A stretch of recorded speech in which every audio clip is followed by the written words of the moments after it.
तो आज मैं आपको एक अनोखी रहस्यमय कहानी सुनाऊंगा। अगर आप चैनल पर नए हैं तो अभी सब्सक्राइब कर ले तथा कहानी पूरा देखे। अंत में एक अनोखा रहस्य छुपा है। धन्यवाद। तो सुनिए। प्राचीन समय में धनराज नाम का एक अत्यंत निर्धन किसान था। धनराज दिन रात खेती करता था, पर उसकी जमीन बंजर थी और कभी अच्छी फसल नहीं होती थी। उसका जीवन निराशा और अभाव से भरा था। धनराज ने ये सुना था कि कैलाश पर जाकर महादेव की तपस्या करने से वे प्रसन्न होते हैं और अपने तीसरे नेत्र से देखकर भक्त की हर इच्छा पूरी कर देते हैं। धनराज ने अपनी झोपड़ी और टूटी हुई खेती छोड़कर महादेव की तपस्या करने का कठोर निर्णय लिया। वह कई वर्षों तक बिना अन्न जल के तपस्या करता रहा। अंत में महादेव उसकी भक्ति से प्रसन्न हुए और साधारण तपस्वी के रूप में उसके समक्ष प्रकट हुए। महादेव ने पूछा, वत्स, तुम्हारी तपस्या से मैं प्रसन्न हूँ। अपनी कोई भी इच्छा बताओ, मैं उसे अपने तीसरे नेत्र की शक्ति से पूरा कर दूंगा। धनराज ने तुरंत कहा, प्रभु, मेरे जीवन में केवल अभाव है। मेरी जमीन बंजर है। मुझे कुछ नहीं चाहिए, बस आप मेरे खेत पर चले और अपने तीसरे नेत्र से देखकर मेरी जमीन को वरदान दें। मैं जानता हूँ कि आपकी दृष्टि से बंजर भूमि भी सोना उगल सकती है। महादेव मुस्कुराए। उन्होंने कहा, ठीक है, मैं तुम्हारे खेत पर चलूंगा, लेकिन मैं तुम्हें एक शर्त देता हूँ। मैं तुम्हारी जमीन को अपने तीसरे नेत्र से केवल एक बार देखूंगा। तुम्हें उस एक क्षण में मुझे बताना होगा कि तुम्हें क्या चाहिए।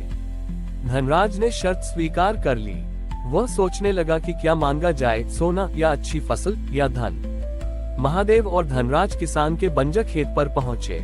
महादेव ने अपने तीसरे नेत्र को खोलने की तैयारी की। उस नेत्र के खुलने से पहले ही पूरे वातावरण में तीव्र ऊष्मा फैल गई। धनराज ने आंखें बंद कर ली और चिल्लाकर बोला, प्रभु, मुझे धन चाहिए। लेकिन तीसरे नेत्र के पूरी तरह खुलने से ठीक पहले धनराज के मन में एक नया विचार आया। अगर मेरे पास बहुत धन होगा पर मेरी जमीन बंजर रही तो मैं दूसरों को क्या दूंगा। उद्धरण। उसने तुरंत अपना वचन बदला, नहीं प्रभु, मुझे सबसे अच्छी फसल चाहिए। लेकिन तीसरे नेत्र के पूरी तरह खुलने से ठीक पहले उसके मन में फिर विचार आया, अगर मुझे बहुत फसल मिल गई पर मैं अकेले खाने के लिए ही चिंतित रहा तो मेरा जीवन तो अभाव में ही रहेगा। उद्धरण। वह घबरा गया और चिल्लाया, प्रभु, मुझे मेरे पड़ोसी किसान की तरह संतुष्टि चाहिए। महादेव का तीसरा नेत्र अब पूरी तरह खुल चुका था। उस नेत्र से न तो अग्नि निकली, न ही सोना बरसा, बल्कि केवल एक शीतल शांत प्रकाश की किरण निकली और सीधे धनराज के माथे पर पड़ी। महादेव ने तीसरे नेत्र को बंद किया और शांत स्वर में कहा, धनराज, मैंने तुम्हें धन, फसल या संतुष्टि का वरदान नहीं दिया। धनराज हताश होकर रोने लगा, प्रभु, आपने मेरी तपस्या का फल नहीं दिया। महादेव ने कहा, मैंने तुम्हें वह दिया जो तुम्हारी वास्तविक आवश्यकता थी। मैंने तुम्हारे माथे को छुआ जिससे तुम्हारी बुद्धि जागृत हो गई है। मैंने देखा कि तुम हर क्षण अपनी इच्छाएं बदल रहे थे। तुम यह नहीं जानते थे कि तुम्हारे लिए सबसे अच्छा क्या है। मेरा तीसरा नेत्र विनाश नहीं बल्कि आवश्यकता की पहचान करता है। अब तुम वापस जाओ। तुम्हारी जमीन अभी भी बंजर है, लेकिन तुम्हारे पास अब बुद्धि है। तुम जानोगे कि जमीन को कब पानी चाहिए, कब खाद चाहिए और कब आराम।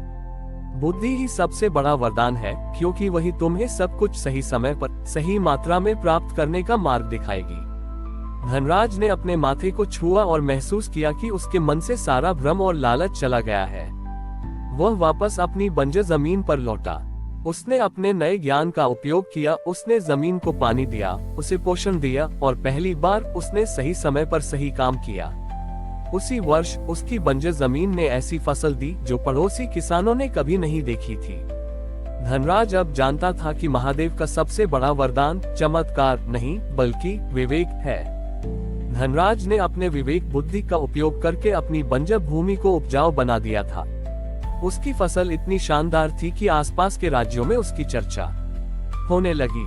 वह अब निर्धन किसान नहीं रहा बल्कि विवेकशील धनराज के नाम से प्रसिद्ध हो गया। धनराज ने अपनी सफलता का श्रेय अपनी बुद्धि को दिया, जो उसे महादेव के तीसरे नेत्र के शीतल प्रकाश से प्राप्त हुई थी।